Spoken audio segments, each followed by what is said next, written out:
warahmatullahi wabarakatuh.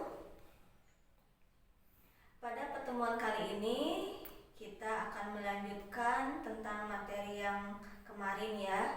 Kemarin kalian mungkin sudah membaca tentang teori asam dan basa. Nah, sekarang kalian aplikasikan ke materinya, yaitu berupa atau misalkan kalian menghitung pH dan pOH-nya. Untuk lebih jelasnya kalian bisa langsung menyimak video pembelajaran tentang menghitung pH dan pOH asam dan basa.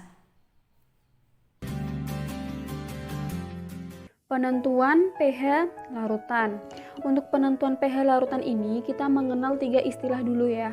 3 istilah itu adalah pH, pOH, sama pKw. Untuk istilah pH ini digunakan untuk menyatakan keasaman suatu larutan. Jadi gitu.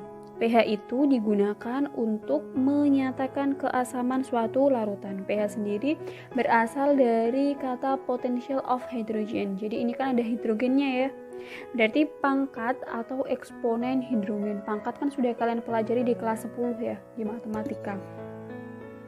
Terus besarnya pH itu adalah negatif dari logaritma konsentrasi ion H+ gitu. Jadi rentang pH itu dari 1 sampai 14. Tengah-tengahnya kan 7. Lah 7 itu berarti netral, kayak air tuh, air biasa, air murni itu pH-nya 7 netral. Semakin ke angka 1, semakin ke mendekati 1, itu berarti semakin asam kuat. Jadi kalau misalkan 1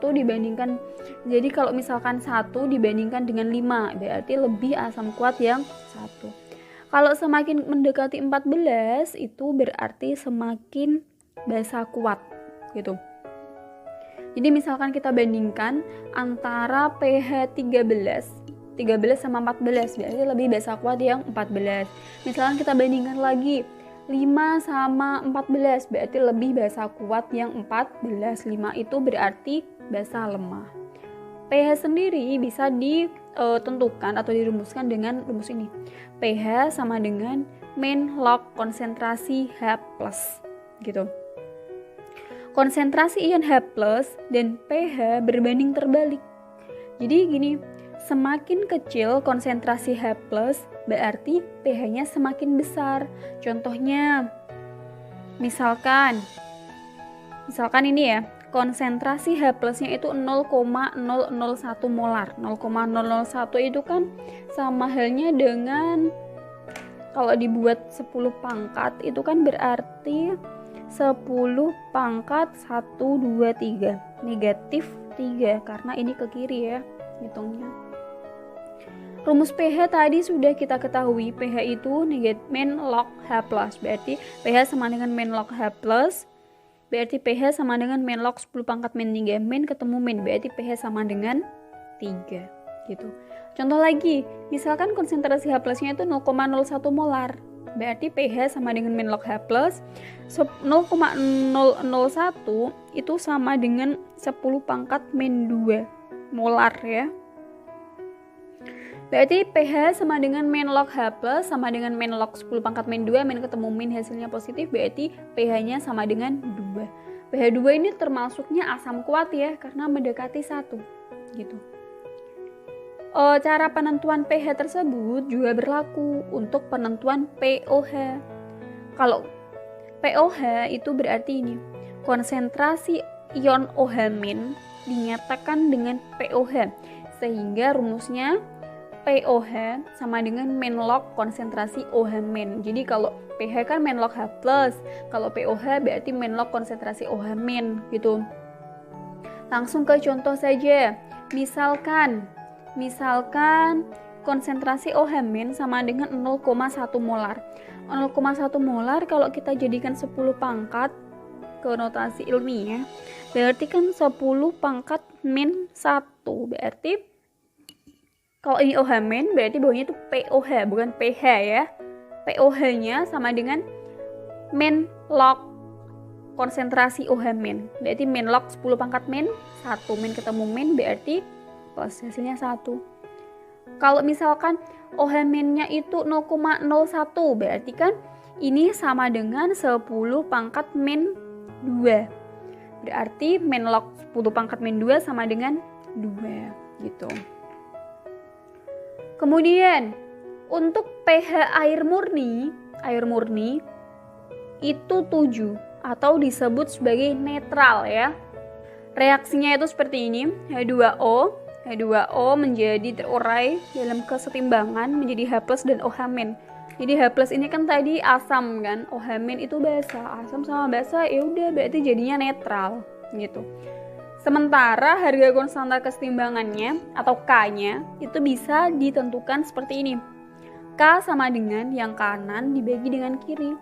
K-nya berarti konsentrasi H+ dikali konsentrasi OH- per H2O. Misalkan H2O-nya ini kita ubah ke kiri, berarti kan dikali.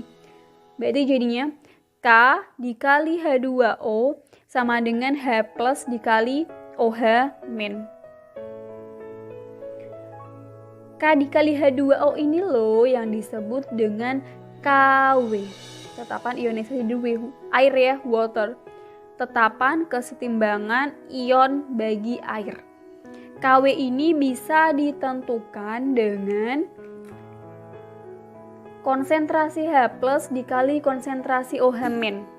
Kalau PKW berarti pH ditambah POH.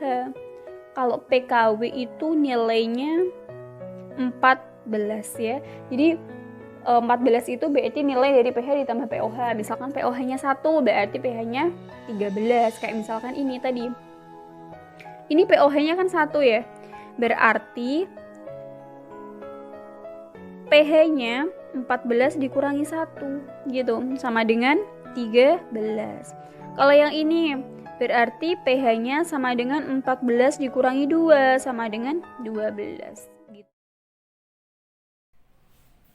Anak-anak, gimana sudah melihat atau menyimak video pembelajaran tadi tentang menghitung pH dan pOH larutan asam dan basa. Nah, seperti biasa kalian ada tugas yang ada di handout bawah. Itu ada 3 soal yang harus kalian kerjakan. Nomor 1 dan nomor 2 itu biasa ya soalnya. Nah, kalau yang nomor 3 itu tentang membuat video percobaan kimia tentang asam basa. Di sana kalian buat video pembelajaran, bikin atau buat kelompok minimal 6 orang ya, maksimal 7 orang. Satu kelompoknya itu harus buat percobaan kimianya. Nah, untuk yang pengirimannya video pembelajaran itu kalian kirim ke WA Ibu atau Classroom. Sedangkan untuk laporan percobaannya itu bentuk tulisan ya. Tulisannya kalian buat di kertas HPS berupa judul, yang kedua teori asam basa, yang ketiga tujuannya, keempat data pengamatan, kelima diskusi pembahasan, yang terakhir kesimpulan. Nah, untuk pengirimannya kalau laporan percobaan kalian kirim ke SIS aja ya. Jadi nomor 1, nomor 2, nomor 3 yang bagian laporan percobaannya kalian kirim via SIS ya.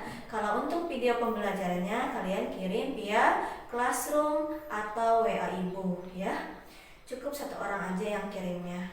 Oke, mungkin itu aja. Sekian dan terima kasih. Wassalamualaikum warahmatullahi wabarakatuh.